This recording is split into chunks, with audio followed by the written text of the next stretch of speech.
Good afternoon everyone. रसायन Rahul channel में आप सभी का स्वागत है। आज हम हेलोजन फैमिली के पार्ट 2 के बारे में पढ़ेंगे। तो चलिए स्टार्ट करते हैं हेलोजन फैमिली पार्ट 2। देखिए, इसमें हम क्लोरीन के मेथड्स ऑफ प्रिपरेशन के बारे में पढ़ते हैं। Methods of preparation of chlorine. तो क्लोरीन को किस किस से बनाया जा सकता है। एक तो क्लोरीन बनता है MnO2 की HCl से रिएक्शन से। MnO2 की जब HCl से रिएक्शन करेंगे तो क्या बनेगा, आपका क्लोरीन बनेगा। दूसरी रिएक्शन है आपकी NaCl की MnO2 और H2SO4 के साथ रिएक्शन करवाने से भी आपका क्लोरीन फॉर्म होगा। नेक्स्ट रिएक्शन है आपकी KMnO4 पोटेशियम परमैंगनेट। इसकी आप हाइड्रोक्लोरिक एसिड से रिएक्शन करवाएंगे तब भी आपको क्लोरीन मिलेगा। तो ये तीन बुक्स में दे रखी है आपकी। MnO2 की HCl के साथ रिएक्शन, MnO2 की NaCl और H2SO4 के साथ रिएक्शन, और तीसरी है KMnO4 की HCl के साथ रिएक्शन। तो इन तीनों रिएक्शन से हम क्लोरीन बना सकते हैं। हमने क्लास 10th में एक रिएक्शन पढ़ी थी क्लोरीन बनाने के लिए। देखिए, कैल्शियम ऑक्सीक्लोराइड, ये ब्लीचिंग पाउडर है। इसकी रिएक्शन जब आप कार्बन डाइऑक्साइड से करते हैं तब भी आपको क्लोरीन मिलती है।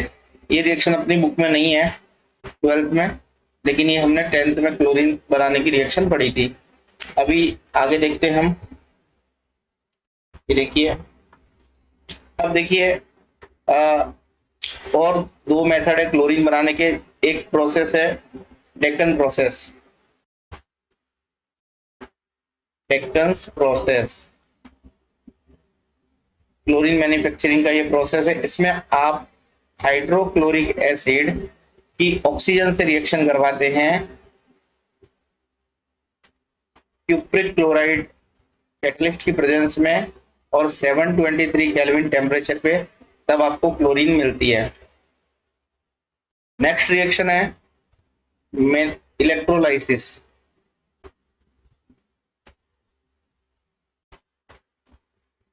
ये भी हमने 10th में पढ़ चुके हैं। ये हम क्लोरीन बनाने के लिए क्या करते हैं, NaCl सॉल्यूशन होता है, इसको हम ब्राइन सॉल्यूशन बोलते हैं। ठीक है, तो NaCl का एक्वस सॉल्यूशन या मोल्टन NaCl, तो ये ब्राइन सॉल्यूशन होता है, तो उससे भी हम बना सकते हैं। तो देखिए, एक्वस मतलब वाटर के अंदर सॉल्यूशन, तो ये क्या देगा आपका Na+ और Cl- में डिसोसिएट हो जाएगा।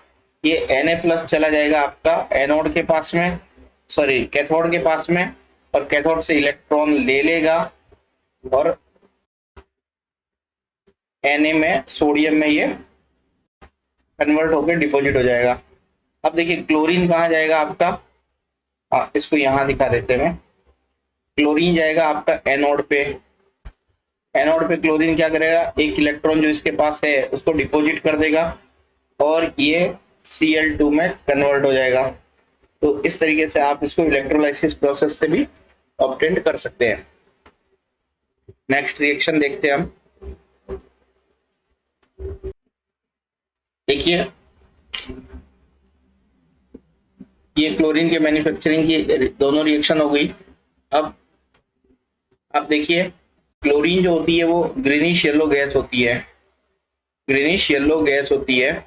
इसकी पंजेंट और सफोकेटिंग ऑर्डर होता है इसका। वाटर में सॉल्युबल होती है और वाटर से हैवियर होती है। ये वाटर से 2 to 5 टाइम्स हैवियर होती है। 2 to 5 टाइम्स हैवियर होती है। ठीक है, तो अब देखिए क्लोरीन जो है वो आपके इसकी रिएक्शंस देखते हैं। क्लोरीन आपके मेटल्स और नॉन मेटल्स दोनों से रिएक्शन करती है। मेटल से भी रिएक्शन करती है और नॉन मेटल से भी ये रिएक्शन करती है। और क्या फॉर्म करती है, क्लोराइड फॉर्म करती है ना। क्लोरीन इन दोनों से रिएक्शन करके क्लोराइड्स फॉर्म करती है। तो चलिए हम दोनों के साथ में रिएक्शन देख लेते हैं, मेटल्स नॉन मेटल के साथ में। तो सबसे पहले देखते हैं मेटल के साथ में रिएक्शन। ठीक है, तो क्लोरीन आपकी ये क्लोरीन है।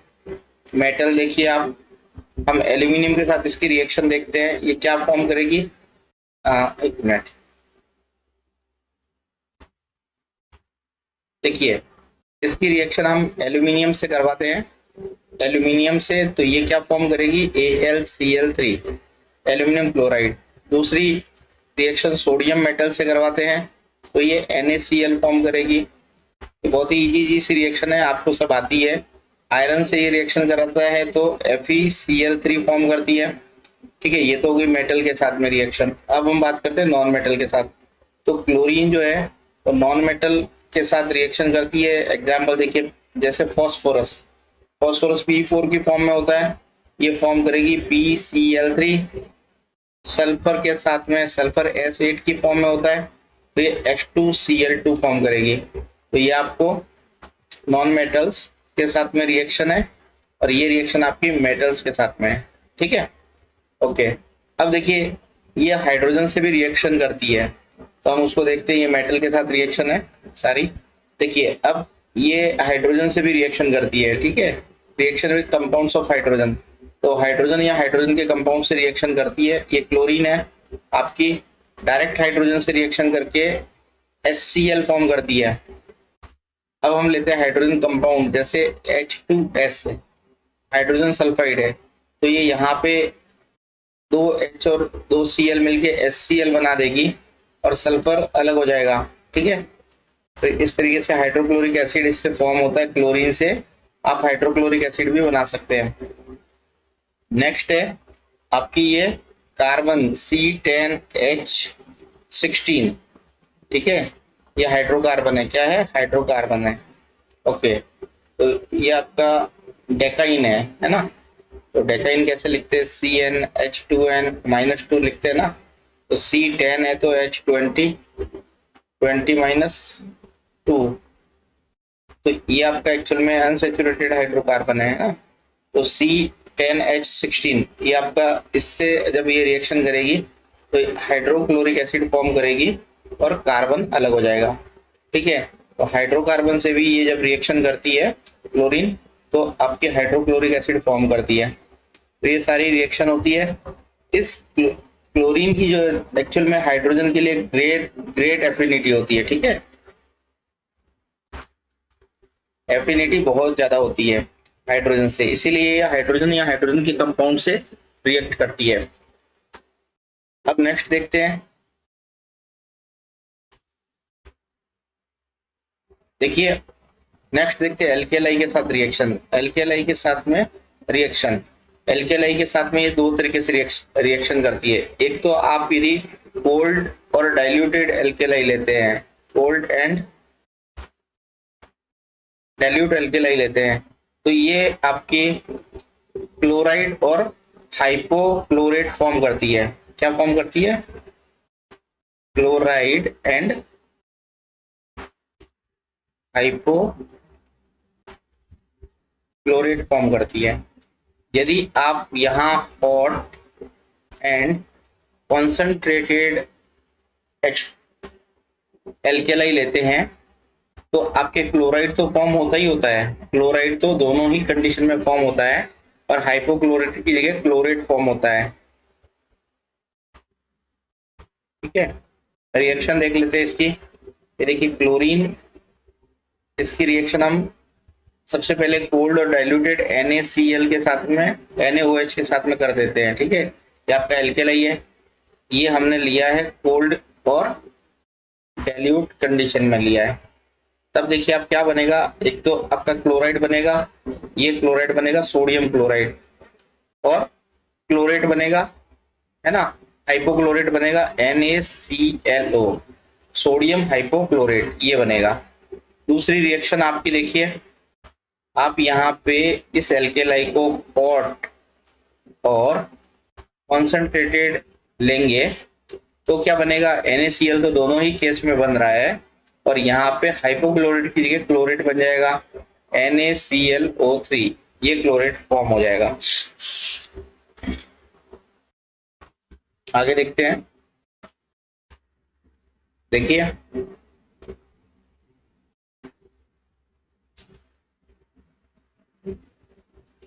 अब हम नेक्स्ट देखते हैं इसकी प्रॉपर्टीज। क्लोरीन बहुत सारे आपके कंपाउंड से रिएक्ट करती है तो हम इसकी 1 बाय 1 सारी रिएक्शन देखते हैं। ये क्लोरीन जो है वो आपके सबसे पहले, मैं आपको जो रिएक्शन है कैल्शियम हाइड्रोक्साइड से रिएक्शन करके दिखाते हैं।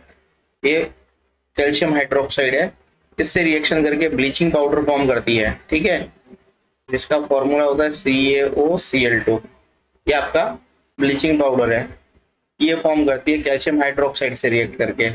अब क्लोरीन जो है वो यदि आपके हाइड्रोकार्बन से रिएक्ट करती है तो क्या फॉर्म करेगी, हाइड्रोकार्बन, जैसे आप यहाँ पे ले लो मीथेन, मीथेन हाइड्रोकार्बन है, तो यहाँ पे एक्चुअल में एक हाइड्रोजन का रिप्लेसमेंट एक क्लोरीन से हो जाएगा और यहाँ पे आपको मिल जाएगा CH3Cl माइनस HCl। अभी एक चेन रिएक्शन होती है, यदि अल्ट्रावायलेट की प्रेजेंस में होती है ना, तो एक एक हाइड्रोजन इसका रिप्लेस होता जाएगा। अब देखिए क्लोरीन, यदि आप इस क्लोरीन की वाटर से रिएक्शन करवाते हैं, किससे, वाटर से, और कुछ समय तक इसको पड़ा रखते हैं, तो क्या होगा कि इस क्लोरीन वाटर का जो येलो कलर है वो एक्चुअल में येलो कलर जो है वो लूज करेगा। क्लोरीन क्या होता है, ग्रीनिश येलो कलर की होती है, इसका येलो कलर जो है वो डिसअपीयर होने लगेगा, है ना, लूज करेगा। ऐसा क्यों होता है, ऐसा होता है कि ये क्लोरीन H2O से मिलके HCl और HClO फॉर्म करती है, इसको ऐसे लिखते हैं हम, HOCl लिखेंगे, ठीक है, फॉर्म क्या करेगी, HOCl, ये ठीक है, ये फॉर्म करती है। और ये HOCl क्या होता है, ये क्या देता है आपको, इट गिव्स निसेंट ऑक्सीजन, ये निसेंट ऑक्सीजन देती है। ये निसेंट ऑक्सीजन जो है इसकी जो टेंडेंसी होती है, ये क्लोरीन की टेंडेंसी जो ब्लीचिंग की होती है वो इस नेसेंट ऑक्सीजन की वजह से होती है। तो ये ऑक्सीडाइजिंग की टेंडेंसी और ब्लीचिंग की टेंडेंसी होती है, इसकी वजह से होती है, ठीक है। क्लोरीन वाटर की एक्चुअल में क्या होती है कि ब्लीचिंग और ऑक्सीडाइजिंग की टेंडेंसी होती है, वो इस आपके नेसेंट ऑक्सीजन की वजह से होती है, ठीक है। अब बात करते हैं हम नेक्स्ट, देखिए ये एक्चुअल में क्लोरीन क्या है, एक पावरफुल ब्लीचिंग एजेंट है। क्लोरीन क्या है, पावरफुल ब्लीचिंग एजेंट है। ये क्या करता है कि बहुत सारी चीजों का ब्लीच कर देता है, ठीक है, जो कलर्ड सब्सटेंस होते हैं उसको कलरलेस में कन्वर्ट कर देता है।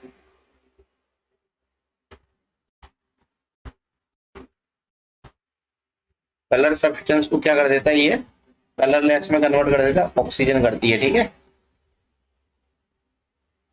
इसी को हम ब्लीचिंग कहते हैं। तो इसकी पावरफुल ब्लीचिंग कैपेसिटी होती है, ओके, ठीक है, इसकी वजह से। अब देखिए, अब हम इसकी ऑक्सीडाइजिंग कैपेसिटी की बात करते हैं। ये कैसे ऑक्सीडाइज करती है, देखिए, तो ये क्लोरीन जो है वो आपकी, यदि इसकी रिएक्शन यदि आप आयोडीन से करवा दो तो आयोडीन को ऑक्सीडाइज कर देगी ये HiO4 में। तो आयोडीन जीरो ऑक्सीडेशन स्टेट में, यहाँ पे आयोडीन का ऑक्सीडेशन स्टेट कितना हो जाएगा, +7, तो इसका ऑक्सीडेशन इसने कर दिया, ठीक है। अब नेक्स्ट देखिए सल्फर डाइऑक्साइड, इस सल्फर डाइऑक्साइड का भी ऑक्सीडेशन कर देती है H2SO4 में, ठीक है। नेक्स्ट आप देखिए, इसकी जब सोडियम सल्फाइड से रिएक्शन करवाते हैं Na2SO3 से, तो ये आपका इसका भी Na2SO4 में कन्वर्ट कर देती है, ठीक है, इसका भी ऑक्सीडेशन कर देती है, नंबर ऑफ ऑक्सीजन इंक्रीज कर दिया यहाँ पे, ठीक है। अब क्लोरीन जो है वो, आप यदि क्लोरीन की रिएक्शन FeSO4 और H2SO4 से करवाते हैं, इन दोनों से करवाते हैं, तो आपका Fe2SO4 होल थ्राइस, ठीक है। तो FeSO4 यहाँ पे +2 ऑक्सीडेशन स्टेट में है, यहाँ Fe जो है +3 ऑक्सीडेशन स्टेट में है, तो इसका भी आपका FeSO4 का आपका फेरिक सल्फेट जो है उसमें कन्वर्ट कर देती है, मतलब इन सबका क्या कर देती है, ऑक्सीडेशन कर देती है, ठीक है। तो इसकी दो प्रॉपर्टी मैंने आपको बताई, एक तो इसकी ब्लीचिंग की प्रॉपर्टी होती है और दूसरी ऑक्सीडाइजिंग की प्रॉपर्टी होती है, मतलब इसका नेचर होता है ऑक्सीडाइज करने का, ओके। तो ये आपकी रिएक्शंस हो गई। अब हम इसकी यूजेस देखते हैं। देखिए इसकी यूजेस क्या है, ब्लीचिंग एजेंट की तरह यूज करते हैं, कलर्ड सब्सटेंस को कलरलेस में कन्वर्ट कर देते हैं, मेटल्स के एक्सट्रैक्शन में, जैसे ये आपका गोल्ड और प्लेटिनम है, इसके एक्सट्रैक्शन में इसको काम में लिया जाता है, ठीक है। डाइज ड्रग्स और ऑर्गेनिक कंपाउंड के मैन्युफैक्चरिंग के काम में लिया जाता है। जैसे आपने देखा होगा कि आप यहाँ पे देखिए CCl4 कार्बन टेट्राक्लोराइड है, ठीक है। ये आपका ऑर्गेनिक सॉल्वेंट है। CSCl3 क्लोरोफॉर्म, ये भी आपका सॉल्वेंट है। इनके मैन्युफैक्चरिंग में आपकी क्लोरीन काम आती है। उसके अलावा DDT इसके काम में आती है बनाने में। इसके अलावा जो रेफ्रिजरेंट होता है,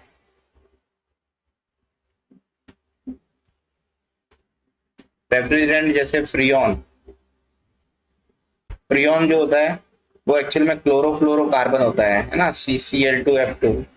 तो इस तरीके से ये क्लोरोफ्लोरोकार्बन के प्रिपरेशन में काम में आती है। तो बहुत सारे कंपाउंड्स के मैन्युफैक्चरिंग के काम में ली जाती है। ये वाटर को, ड्रिंकिंग वाटर को स्टरलाइज करती है, जर्म्स को किल करती है ना, बैक्टीरिया को किल करती है। अब ये देखिए बहुत सारे कंपाउंड्स और फॉर्म हो रहे हैं इससे। ये क्या है, फॉस्जीन है, ये क्लोरोपिक्रीन है, और ये मस्टर्ड गैस है। ये सारे पॉइजनस कंपाउंड है। इन सबके प्रिपरेशन में आपकी क्लोरीन काम में आती है, ठीक है। तो ये एक्चुअल में क्लोरोपिक्रीन को क्या बोलते हैं, CCl3NO2। ये क्या है, क्लोरोपिक्रीन, ये वाला। इसको टीयर गैस भी बोलते हैं। क्या बोलते हैं, टीयर गैस। और ये फॉस्जीन है, ये भी आपकी क्या है, पॉइजनस गैस होती है। फॉस्जीन क्या है,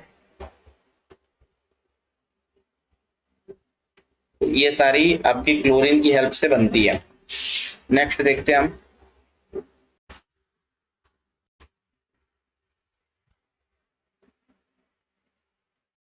चलिए देखिए, अभी बात करते हैं हम आगे हाइड्रोक्लोरिक एसिड की, है ना। तो हाइड्रोक्लोरिक एसिड को कैसे प्रिपेयर करते हैं, ये तो आपका क्लोरीन मैंने पढ़ा दिया। अब बात करते हैं हाइड्रोक्लोरिक एसिड की। हाइड्रोक्लोरिक एसिड को प्रिपेयर करते हैं दो मेथड से, है ना। तो दोनों ही मेथड जो है वो NaCl से हम प्रिपेयर करते हैं। किससे, NaCl से। NaCl की आप जब H2SO4 से रिएक्शन करवाते हैं, और टेम्परेचर जो है इसका 420 केल्विन है। जब 420 केल्विन पर आप इसकी रिएक्शन H2SO4 से करवाते हैं तो आपको हाइड्रोक्लोरिक एसिड मिलता है।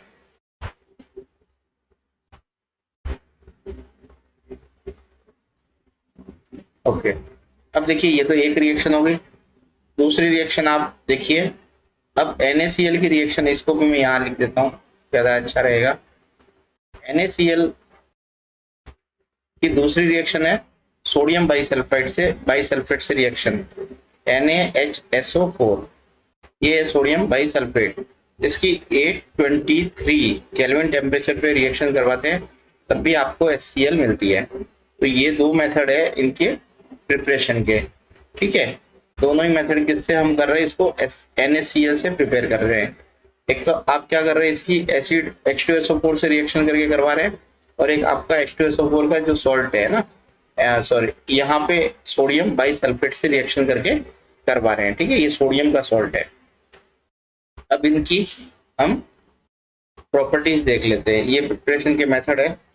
अब देखिए प्रॉपर्टीज देखते हैं।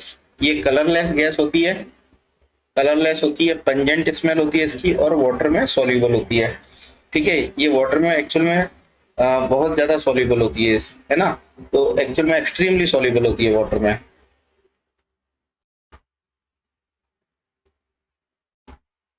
ओके, ये आप जब इसको H2SO4 से पास करते हैं, कॉन्सेंट्रेटेड H2SO4 से इसको पास करते हैं, तो HCl जो है वो ड्राई हो जाती है। ये हमने वहां पढ़ा था, H2SO4 क्या करती है, गैसेस को ड्राई करने के काम में आती है, ठीक है। ये हम पहले से ही पढ़ चुके हैं। आगे देखिए, अब हम इसकी प्रॉपर्टीज देखते हैं, HCl की प्रॉपर्टीज देखते हैं। हाँ देखिए, HCl जो है वो वाटर में सॉल्युबल होती है, हाईली सॉल्युबल होती है वाटर के अंदर, और ये क्या करती है, आपका प्रोटॉन दे देती है, ठीक है। H3O+ और Cl- फॉर्म करती है। इसी के कारण इसकी एसिडिटी होती है ना, H+ आयन दे रही है ये वाटर के अंदर, और ये एसिडिक कैरेक्टर शो करती है। तो एक्चुअल में स्ट्रॉन्ग एसिड है। इसकी Ka की वैल्यू जो है वो 10⁻⁷ होती है। तो ये क्या है, आपका स्ट्रॉन्ग एसिड है। ये स्ट्रॉन्ग एसिड है। कौन, हाइड्रोक्लोरिक एसिड जो है वो एक स्ट्रॉन्ग एसिड है। अब देखिए, इसकी जब आप HCl की रिएक्शन अमोनिया से करवाते हैं, ठीक है। तो ये क्या है, ये तो आपका एसिड है, ये आपका बेस है, क्या बनाएगा, सॉल्ट बना देगा, NH4Cl, ये आपका सॉल्ट बन जाता है। नेक्स्ट रिएक्शन देखिए, HCl की रिएक्शन जब आप HNO3 से करवाते हैं तो ये क्या करते हैं, 3:1 के रेशियो में जब इसकी रिएक्शन करवाते हैं तो ये सॉल्यूशन जो है उसका नाम है एक्वारेजिया। ये बहुत ही स्ट्रॉन्ग होता है, ये आपके जितने भी इनर्ट नोबेल मेटल होते हैं जैसे प्लेटिनम हो गया और Au हो गया, इन सबको क्या कर देता है, सॉल्यूबल कर देता है, ठीक है। यहाँ पे इसको डिसॉल्व कर देता है, इसकी जगह पे हम यूज करते हैं वर्ड डिसॉल्व। कैसे डिसॉल्व करता है देखिए, देखिए यहाँ से रिएक्शन से मैं आपको एक्सप्लेन करता हूँ। जैसे आपका ये क्या है, गोल्ड है, गोल्ड की HCl और HNO3 से जब रिएक्शन करवाते हैं तो आपको मिलता है AuCl4-, ठीक है, और आपको नाइट्रिक ऑक्साइड गैस मिलती है। तो ये जो है AuCl4- की फॉर्म में एक्चुअल में डिसॉल्व हो जाता है। अब प्लेटिनम जो है वो आपका जब एक्वायर एरिया से रिएक्शन करता है तो क्या बनाएगा, PtCl6-2, ये फॉर्म करेगा और आपका नाइट्रिक ऑक्साइड मिल जाएगा आपको, ठीक है। तो 3:1 का रेशियो जो है HCl और HNO3 का, इसको हम क्या बोलते हैं, एक्वारेजिया बोलते हैं, ठीक है। इसको इसको क्या बोलते हैं, एक्वारेजिया। इसमें आपका HCl और HNO3 3:1 में होता है और ये बहुत ही स्ट्रॉन्ग होता है, ठीक है। ये क्या करता है, आपके इन मेटल को, ये प्रीसियस मेटल से है ना, और ये नोबेल मेटल से है, ये आपके बहुत ही कम रिएक्टिव है ना, तो नॉन रिएक्टिव मेटल से है, इन सबको ये क्या कर देता है, डिसॉल्व कर देता है। अब देखिए हम इसकी दूसरी प्रॉपर्टी को देखते हैं। देखिए इसकी दूसरी प्रॉपर्टी क्या है कि ये एक्चुअल में वीकर एसिड के सॉल्ट को डिकम्पोज कर देती है, ठीक है। तो डिकम्पोज डिकम्पोज कर देती है किसके, है ना, सॉल्ट्स ऑफ वीकर एसिड्स। तो वीकर एसिड के जो सॉल्ट होते हैं, जैसे देखिए आपका Na2CO3, ये H2CO3 से बना हुआ सॉल्ट है, वीकर एसिड है, तो उसको भी डिजोल्व कर देती है। दूसरा सॉल्ट है NaHCO3, ये भी आपका वीकर एसिड से बना हुआ है। नेक्स्ट है आपका Na2SO3, ये भी आपका वीकर एसिड से बना हुआ सॉल्ट है, ठीक है। तो इन तीनों को, इनको क्या कर देती है, ये वीकर एसिड के सॉल्ट को डिकम्पोज कर देती है, कौन कर देती है, आपकी HCl गैस है ना, HCl, ये क्या कर देगी, इसको डिकम्पोज करके NaCl फॉर्म कर देगी, ठीक है, प्लस CO2 निकल जाएगी। सब में वैसा ही होगा, NaCl प्लस CO2 निकाल देगी, यहाँ पे सल्फर डाइऑक्साइड निकल जाती है, NaCl फॉर्म होगा प्लस आपकी SO2 फॉर्म गैस निकल जाती है HCl के साथ रिएक्शन करके, ठीक है। तो वीकर एसिड के सॉल्ट को डिकम्पोज कर देती है ना, और सारी सॉल्ट से क्या करती है, आपकी NaCl में कन्वर्ट कर देती है उनको। और जैसे थोड़ा सा ध्यान रखना है कि कार्बोनेट है तो आपको CO2 निकालनी है, सल्फाइड है तो आपको SO2 गैस रिलीज करनी है। अब हम इनके यूजेस देख लेते हैं। देखिए ये प्रॉपर्टीज है, अब इनकी यूजेस क्या है, तो ये मेडिसिन बनाने में काम में ली जाती है, ठीक है। तो इसको मेडिसिन में आपने देखा होगा कि जैसे डायबिटीज की मेडिसिन होती है मेटफॉर्मिन, तो मेटफॉर्मिन हाइड्रोक्लोराइड इस फॉर्म में मिलती है, तो ये एक्चुअल में इसके सॉल्ट की फॉर्म में, हाइड्रोक्लोराइड की फॉर्म में मिलती है ना मेडिसिन। तो मेडिसिन के प्रिपरेशन में इसका यूज होता है। ये एक लैब का रिएजेंट है ना, लैब रिएजेंट की तरह भी इसको काम में लिया जाता है। क्लोरीन के मैन्युफैक्चर, अमोनियम क्लोराइड और ग्लूकोज, इन सब के मैन्युफैक्चर में भी HCl काम आती है। HCl से क्लोरीन बनाई जाती है, अमोनियम क्लोराइड बनाया जाता है, ग्लूकोज बनाया जाता है, ठीक है। तो अमोनियम क्लोराइड आप हम पढ़ चुके पहले से, ये बॉन्ड ब्लैक को प्यूरिफाई कर देती है, क्या कर देती है, बॉन्ड ब्लैक को प्यूरिफाई कर देती है। तो एक्चुअल में ये बॉन्ड से ग्लू निकाल देती है, बॉन्ड से क्या कर देती है,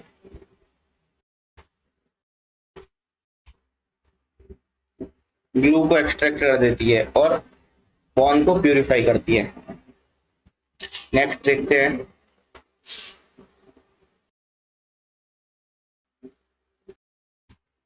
देखिए, अब हम बात करते हैं, ये हो गया आपका HCl। अब हम बात करते हैं oxo acids of halogen. Halogen के ऑक्सो एसिड्स जो है वो आपके 4 तरीके के ऑक्सो एसिड्स होते हैं, है ना। HOX, HOXO, XO2, HOXO3। तो इनको हाइपोहेलस, हेलस, हेलिक और परहेलिक एसिड बोलते हैं। चलिए मैं इसको एक्सप्लेन कर देता हूँ आपको। देखिए, तो बात करते हैं हम कि जो फ्लोरीन जो है वो केवल एक ही ऑक्सो एसिड बनाता है, only one oxo acid form करता है फ्लोरीन। ये फ्लोरीन जो है वो केवल one oxo acid HOF form करता है। ठीक है, इसका नाम है हाइपोफ्लोरस एसिड। क्या नाम है? हाइपोफ्लोरस एसिड, ये फॉर्म करता है। तो ये एक ही आपका ऑक्सो एसिड क्यों फॉर्म करता है? वही आपको मैंने बताया था कि इसकी साइज कैसी होती है, स्मॉल साइज होती है ना। तो इसकी स्मॉल साइज होती है। दूसरा, इसकी हाई इलेक्ट्रोनेगेटिविटी होती है। इस वजह से ये एक ही ऑक्सो एसिड फॉर्म करता है। बाकी सारे जो है वो आपके चारों एसिड फॉर्म करते हैं, अदर जो है 4 ऑक्सो एसिड फॉर्म करते हैं। तो देखिए, आपके ऑक्सो एसिड मैंने आपको यहाँ पे इस तरीके से लिखा है। चलिए दूसरा पेज लेके मैं आपको एक्सप्लेन करता हूँ। ये जो है ना, जस्ट अ मिनट।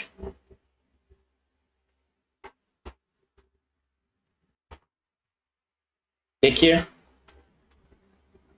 ये आपका जो स्ट्रक्चर जो मैं आपको एक्सप्लेन कर रहा हूँ सबका, ऑक्सो एसिड्स के स्ट्रक्चर है ना। चलिए, तो हम बात कर रहे थे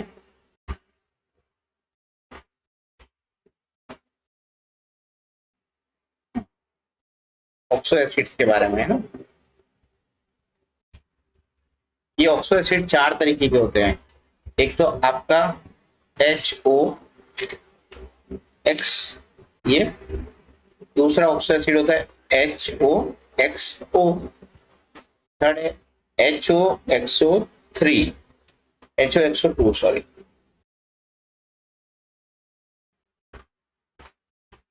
नेक्स्ट है आपका HOXO3।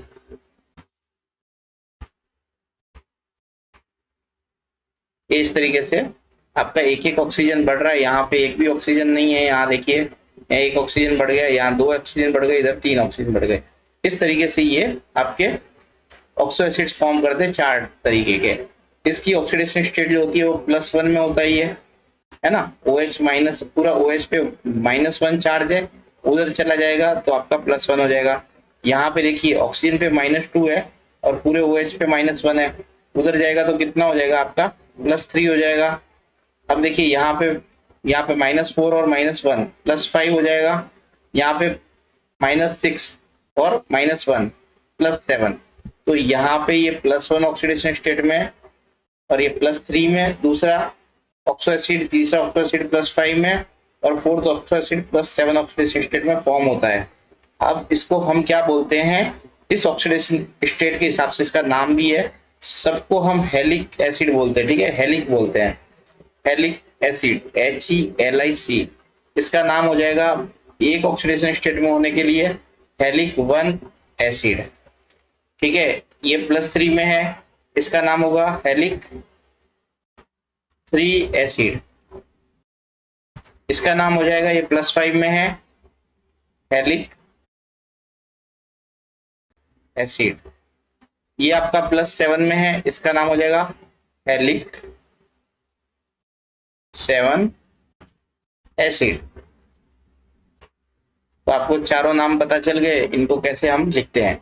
अब देखिए, इसका एक और नाम है, इसको HOX को बोलते हैं हाइपोहेलस एसिड।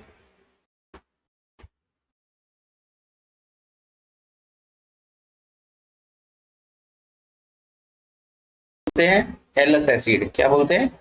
हेलस एसिड। तो कम ऑक्सीडेशन स्टेट में तो हेलस एसिड बनाते हैं, ज्यादा ऑक्सीडेशन स्टेट में हेलिक एसिड बनाते हैं। ठीक है, तो इसका नाम होता है हेलिक एसिड। सिंपल इसको क्या बोलते हैं? हेलिक एसिड। इसको बोलते हैं +7 वाले को पर हेलिक एसिड।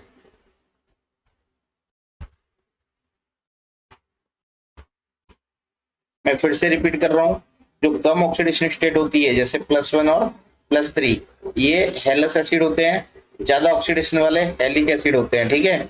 और बहुत ज्यादा ऑक्सीडेशन स्टेट वाले जो है वो पर हेलिक होते हैं, क्योंकि उसमें एक्चुअल में क्या होता है कि ऑक्सीडेशन स्टेट बढ़ने के साथ में परऑक्साइड बॉन्ड आ जाता है।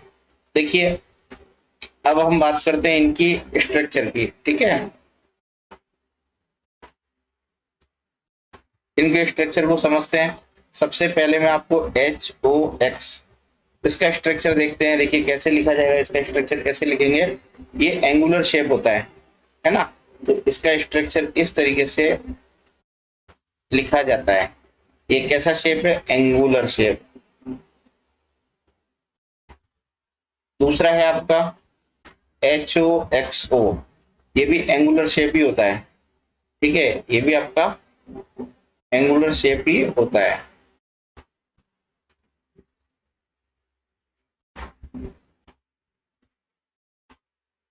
नेक्स्ट है आपका HOXO2। देखिए यहाँ पे अब OH को कैसे जोड़ना है, सिंगल बॉन्ड से जोड़ना है, Cl से। यहाँ Cl की जगह आप एक्चुअल में क्या लिखना है, X लिखना है, ठीक है। OH को कैसे जोड़ा है, सिंगल बॉन्ड से जोड़ा है। यहाँ पे भी OH को सिंगल बॉन्ड से जोड़ा है, और जितने भी ऑक्सीजन है वो सारी डबल बॉन्ड से जुड़ेंगे। जैसे यहाँ पे डबल बॉन्ड है वैसे ही ऑक्सीजन सारी डबल बॉन्ड से जुड़ेंगे। तो सीधा सा इसको देखिए आप इस तरीके से बना सकते हैं। दो ऑक्सीजन दोनों को डबल बॉन्ड से आपको जोड़ देना है, और OH को सिंगल बॉन्ड से, ठीक है। अब इसका नाम होता है आपका, इसका स्ट्रक्चर होता है पिरामिडल। शेप कैसा होता है, पिरामिडल होता है। नेक्स्ट देखते हैं हम HOXO3। अब देखिए फिर से ये OH को सिंगल बॉन्ड से और ऑक्सीजन को ट्रिपल बॉन्ड से, डबल बॉन्ड से आप जोड़ देंगे यहाँ पे। तो यहाँ पे देखिए मैं तरीके से जोड़ दिया, और 3 डबल बॉन्ड से 3 ऑक्सीजन जुड़ जाएगी, ठीक है। ये स्ट्रक्चर है टेट्राहेड्रल।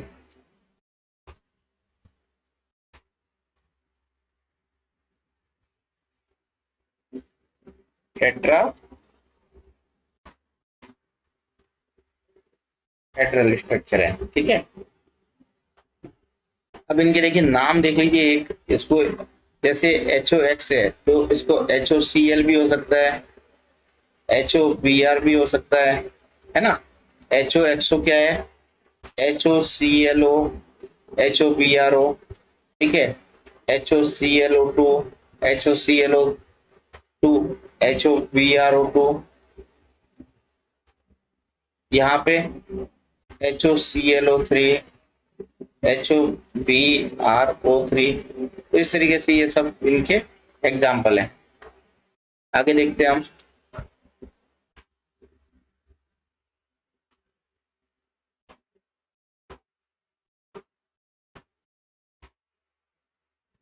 देखिए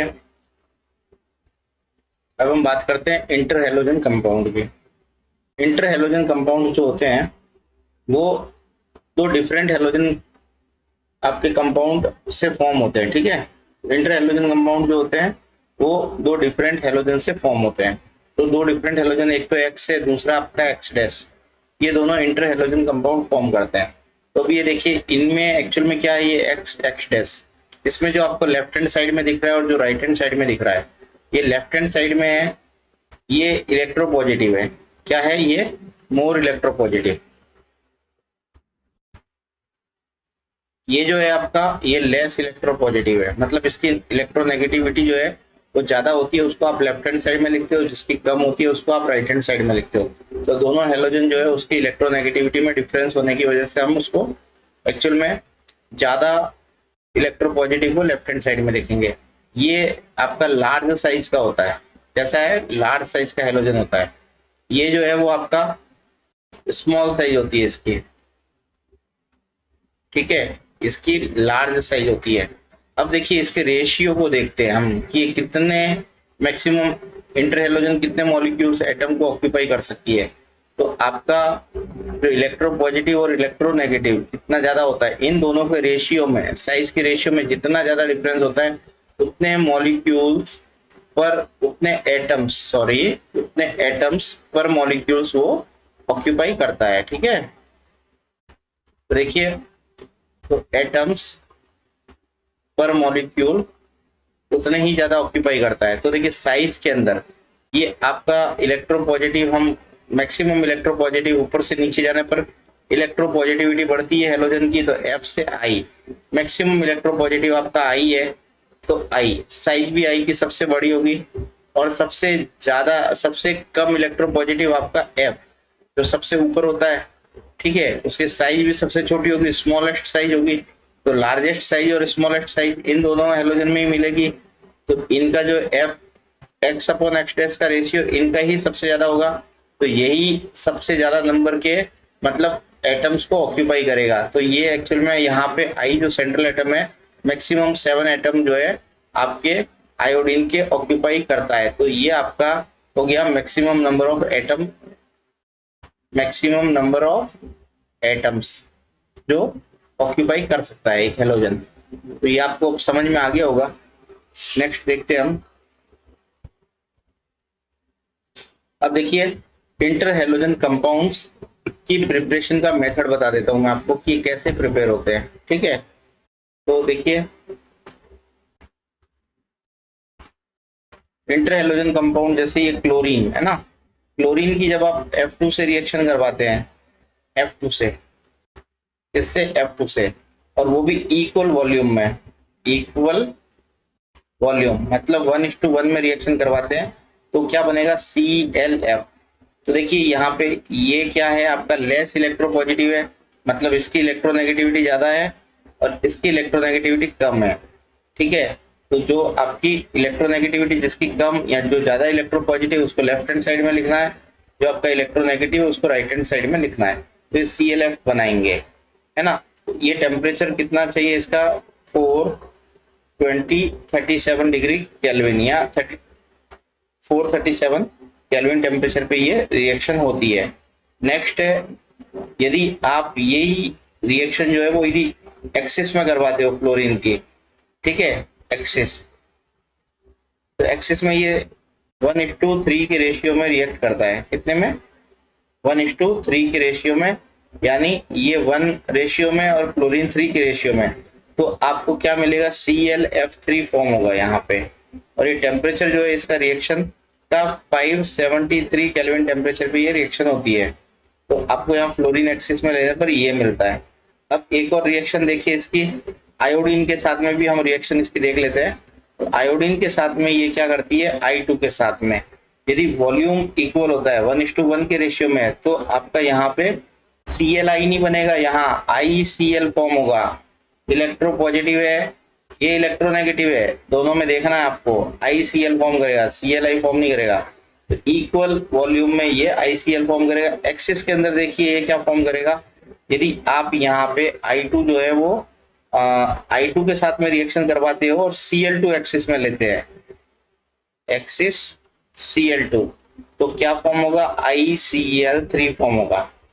ठीक है, तो जब Cl2 एक्सिस में लेंगे तो ये फॉर्म होगा, जब F2 एक्सिस में लेंगे तो ClF3 फॉर्म होगा। ये समझ में आ गया होगा आपको। अब हम आगे देखते हैं इंटर हेलोजन कंपाउंड्स का एक और, ब्रोमीन के साथ में इसकी रिएक्शन देख लेते हैं, वो हमने नहीं देखी है।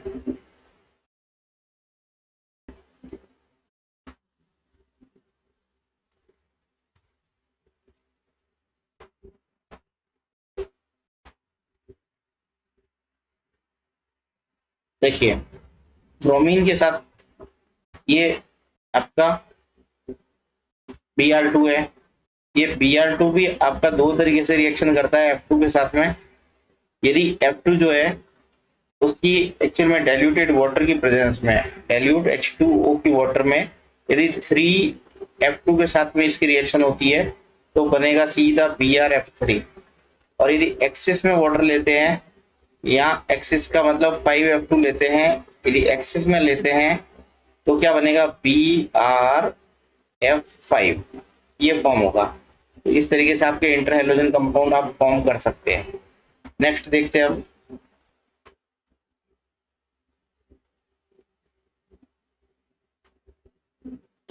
नेक्स्ट है, देखिए इनकी प्रॉपर्टीज को देखते हैं हम।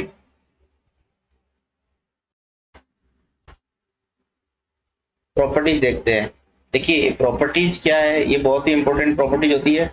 ये सारे इंटर हेलोजन कंपाउंड जो होते हैं वो कोवेलेंट होते हैं। कैसे होते हैं? कोवेलेंट होते हैं। ये डायामैग्नेटिक होते हैं।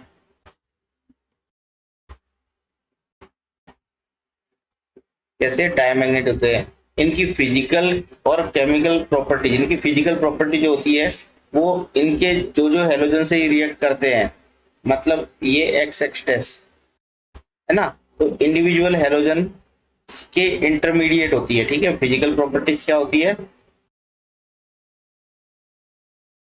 जिससे ये बने होते हैं उसकी इंटरमीडिएट होती है। ठीक है, तो रेस्पेक्टिव यहाँ कॉन्स्टिट्यूएंट हेलोजन की इंटरमीडिएट फिजिकल प्रॉपर्टीज होती है। ये आपके मोर रिएक्टिव होते हैं। इंडिविजुअल हेलोजन या कॉन्स्टिट्यूएंट हेलोजन से ये ज्यादा रिएक्टिव होते हैं। ठीक है, लेकिन इसमें एक एक्सेप्शन है। एक्सेप्ट क्या है आपका? फ्लोरीन। फ्लोरीन से सारी इंटर हेलोजन कंपाउंड की रिएक्टिविटी कम होती है। ऐसा क्यों होता है? क्योंकि ये एक्स एक्सटेस जो है ना, ये बॉन्ड वीकर हो जाता है,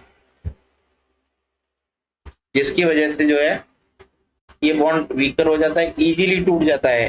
जो हेलोजन के अपने रेस्पेक्टिव बॉन्ड होते हैं उसकी तुलना में इंटर हेलोजन का बॉन्ड वीकर होता है और वो जल्दी टूट जाता है, इसीलिए ये रिएक्टिव ज्यादा होते हैं। नेक्स्ट प्रॉपर्टी देखते हैं इनकी। एक्चुअल में आप हाइड्रोलाइसिस करते हैं, जब हाइड्रोलाइसिस का मतलब वाटर के साथ रिएक्शन करवाते हैं, तो हेलाइड्स और ऑक्सो हेलाइड्स फॉर्म करते हैं।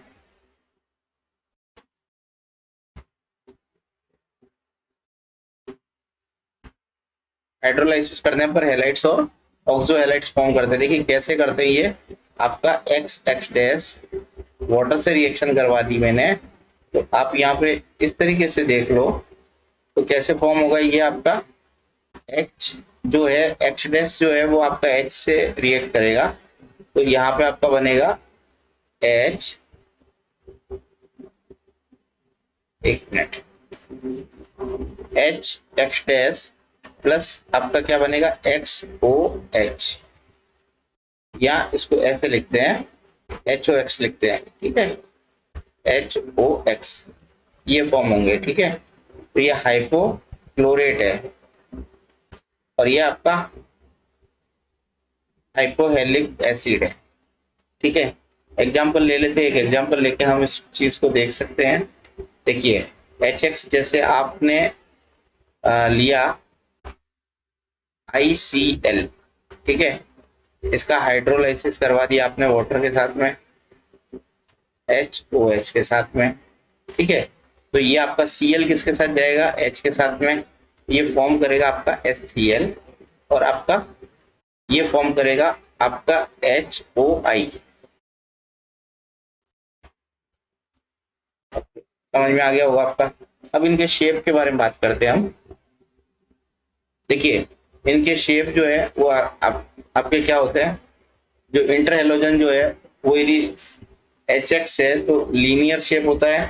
ठीक है, HX3 जो है उसका बेंड शेप होता है, HX5 का H मतलब XX5 का स्क्वायर पिरामिडल शेप होता है, XX7 का पेंटागोनल बाई पिरामिडल शेप होता है। तो ये आपका जो है एक्स एक्स डैश का लीनियर शेप होता है। हम इसके शेप को देख लेते हैं अभी।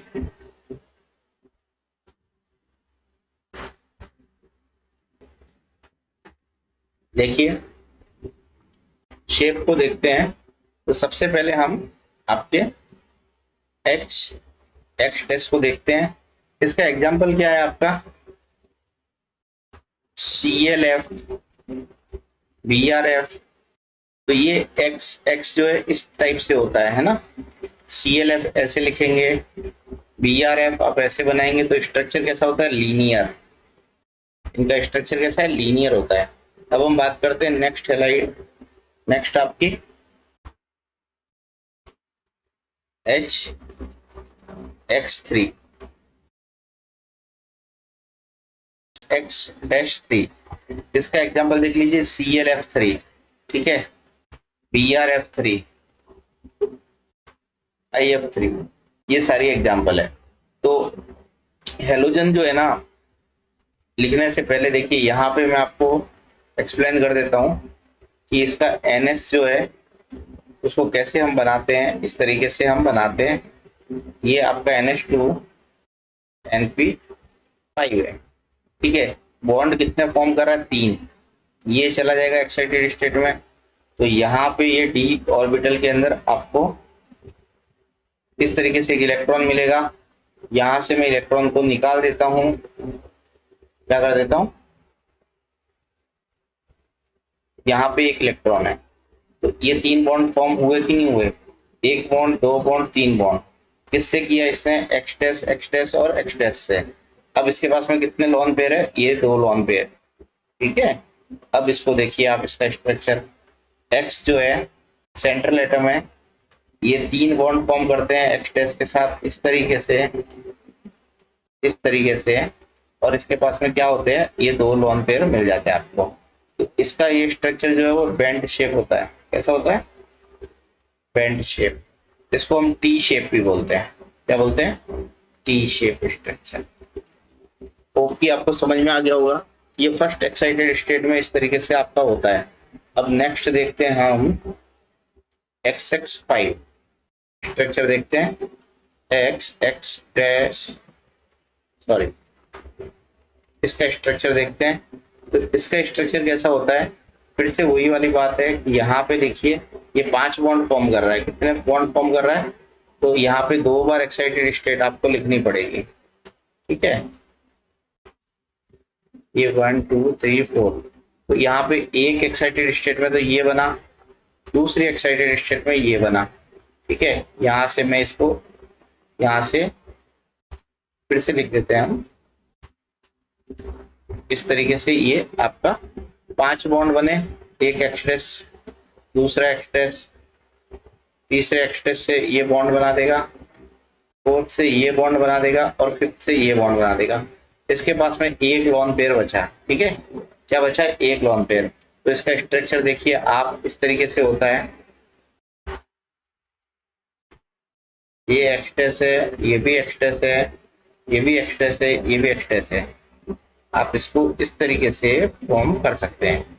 एक एक्स जो है वो आपका ऊपर बॉन्ड फॉर्म करेगा, और ये एक जो है इसके नीचे आपके पास, इसके पास लॉन पेयर, ये लॉन पेयर है ना, ये मैंने ये आपका ऑर्बिटल में लॉन पेयर दिखा दिया। इसका, इस स्ट्रक्चर का नाम होता है स्क्वायर पिरामिडल।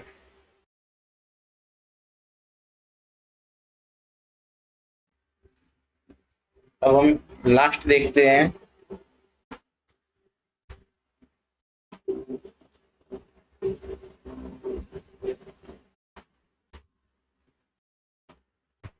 देखिए लास्ट देखते हैं हम XX7 है ना, XX7 डैश। तो यहाँ पे क्या है कि इसका स्ट्रक्चर हम कैसे फॉर्म करेंगे, फिर से यहाँ पे 7 बॉन्ड बना रहे हैं ना, तो ये 7 बॉन्ड कैसे बनेगा, कितनी ऑक्साइडेड स्टेट में 7 बॉन्ड फॉर्म करेगा,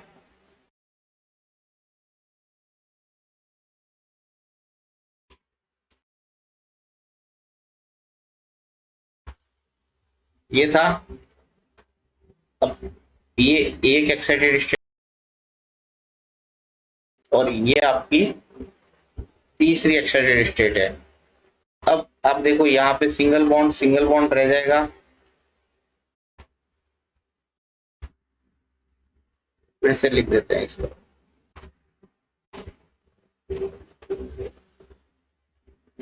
ठीक है। इस तरीके से ये, मतलब सभी आपके पास में एक सिंगल इलेक्ट्रॉन है, तो यहाँ पे 7 बॉन्ड फॉर्म करेगा, तो और कोई भी लॉन पेयर नहीं है, तो 7 बॉन्ड फॉर्म कैसे होंगे, यहाँ पे इस तरीके से इसके 7 बॉन्ड फॉर्म होंगे। मैं आपको दिखा देता हूँ,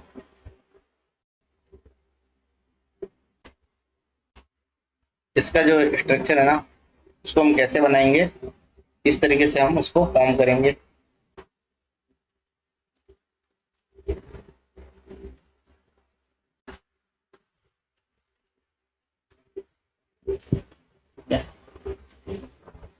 तो देखिए ये बनेगा आपका, इस तरीके से स्ट्रक्चर फॉर्म होगा। अब एक एक्स, ये 5 हो गए एक्स डैश, एक एक्स ऊपर रहेगा एक्स डैश और दूसरा एक्स डैश जो है यहाँ पे नीचे की तरफ रहेगा। ठीक है, अब आप यहाँ से भी इसको मिला सकते हैं, ये इस तरीके से, ये इस तरीके से मिला सकते हैं, ये और ये इस तरीके से। तो इसका नाम है पेंटागोनल, इसका नाम होता है पेंटागोनल बाइपिरामिडल। ठीक है, ये स्ट्रक्चर फॉर्म करते हैं। नेक्स्ट देखते हैं uses of inter halogen compound. देखिए ये नॉन एक्वस सॉल्वेंट की तरह यूज किए जाते हैं, क्लोरीनेटिंग एजेंट की तरह इसको यूज करते हैं हम। और ये क्लोरीन Cl(F3) और Br(F3) का जो यूजेज है आपको मैं बता चुका हूँ, एनरिचमेंट ऑफ यूरेनियम, उसके लिए काम में इसको लिया जाता है।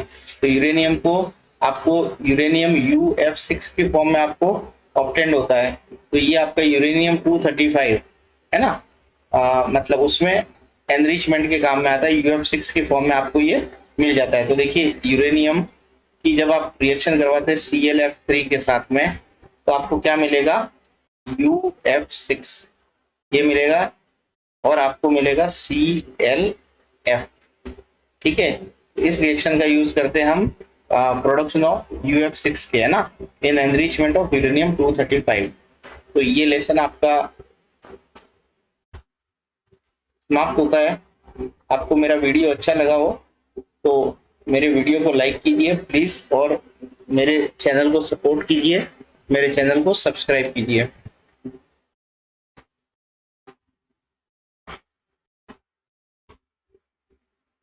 Thank you for watching this video.